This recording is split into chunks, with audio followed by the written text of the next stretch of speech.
Brothers, my heart's desire and prayer to God for the Israelites is that they may be saved.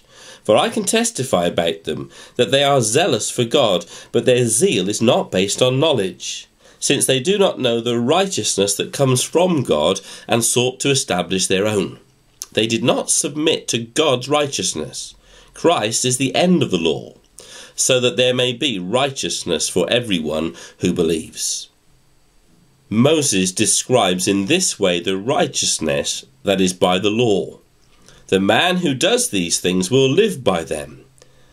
But the righteousness that is by faith says, do not say in your heart who will ascend into heaven, that is to bring Christ down, or who will descend into the deep, that is to bring Christ up from the dead. But what does it say? The word is near you. It is in your mouth and in your heart. That is the word of faith we are proclaiming. That if you confess with your mouth Jesus is Lord and believe in your heart that God raised him from the dead, you will be saved. For it is with your heart that you believe and are justified, and it is with your mouth that you confess and are saved. As the scripture says, anyone who trusts in him will never be put to shame.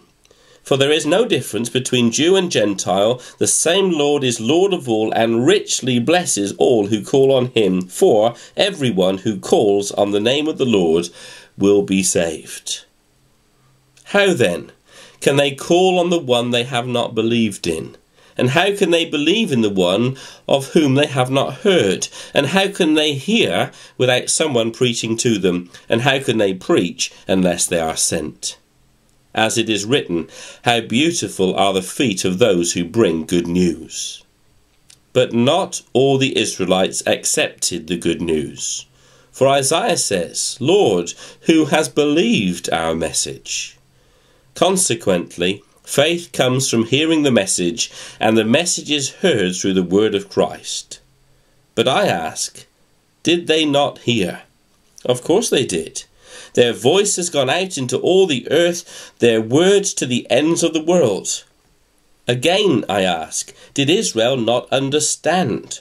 First Moses says, I will make you envious by those who are not a nation. I will make you angry by a nation that has no understanding.